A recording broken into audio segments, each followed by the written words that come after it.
Oui, Olivia, un nouveau rendez-vous avec Mathieu Noël. Bonsoir Mathieu. Bonsoir Nicolas. Après un détour de 2 ans au divertissement chez Michel Drucker, vous réintégrez cette saison la rédaction d'Europe 1 et j'imagine que pour vous ce soir, l'émotion est immense. Immense, Nicolas.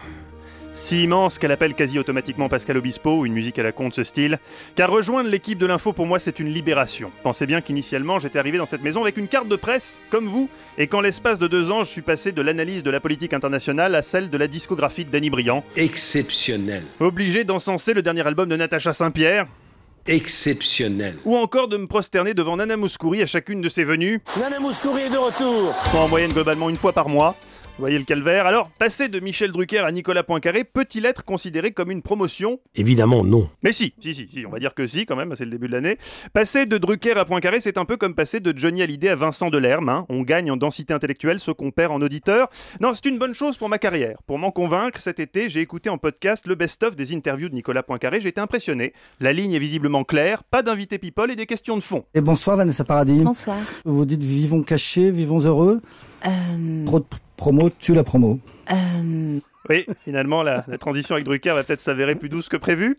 Toujours est-il que ce soir, je reviens donc à mes premières amours, le journalisme. Et pas n'importe lequel, le journalisme d'investigation. Car contrairement à vous, cher Nicolas, qui, disons-le, ne forcez pas votre talent, le cul éternellement vissé sur ce fauteuil moelleux, dans le confort ouaté d'un studio climatisé, à reluquer Vanessa Paradis, moi, j'ai une autre conception du métier qui consiste à aller sur le terrain, au plus près de l'info, au péril de ma vie.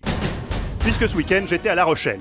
Alors on dit Damas, les armes chimiques, le gaz sarin. Je peux vous dire qu'un discours d'une demi-heure d'Harlem Désir, ça tue aussi. Plus doucement, mais tout aussi sûrement. Le changement, c'est à la fois répondre à l'urgence, mais c'est aussi préparer de grandes réformes d'avenir et de progrès pour la société, pour l'économie. Oui, j'avais mis un point d'honneur à écouter son discours jusqu'au bout, espérant une déclaration choc. Au final, pas de déclaration choc, mais 3 escarres. Je crois que je préfère encore Danny Briand. Alors Mathieu, c'est vrai qu'en interne au PS, c'est plutôt Jean-Marc Ayrault qui a marqué des points ce week-end.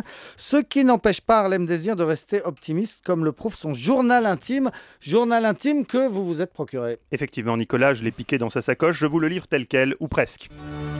Cher journal, super week-end, je le sens, mon leadership est en train de s'affirmer. Évidemment, il ne faut pas s'emballer. Le fait par exemple que le vigile m'ait demandé mon badge à l'entrée le samedi et aussi le dimanche, et que même Michel Sapin a été plus applaudi que moi, me fait un peu relativiser. Mais bon, tout le monde ne peut pas avoir le charisme magnétique de Michel Sapin.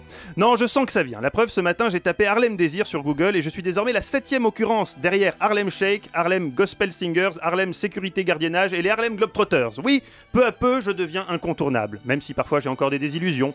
Par exemple, quand un militant socialiste s'approche de moi avec un sourire et me dit « Vous n'étiez pas à la foire de Paris l'année dernière ?» Ce con était persuadé que j'étais démonstrateur sur le stand Guillotine à saucisson, à les 7 derrière les presses agrumes. Je lui dis non connard, je suis Harlem Désir, ton premier secrétaire, rends-moi ta carte. Bref, cher journal, diriger le PS, c'est pas simple. J'en ai parlé avec le président, qui en matière de déficit charismatique a une certaine expertise. Je lui ai dit François, c'est pas possible, suis-je vraiment aussi nul qu'on le dit ? Je note effectivement que c'est un constat que l'on peut faire. Bref, c'est donc fort d'un soutien sans faille, aussi bien du président que de notre base militante, que je repars au travail. Cher journal, je te laisse. J'ai une réunion rue de Solferino et il faut encore que je repasse à la maison. Bah oui, j'ai oublié mon badge.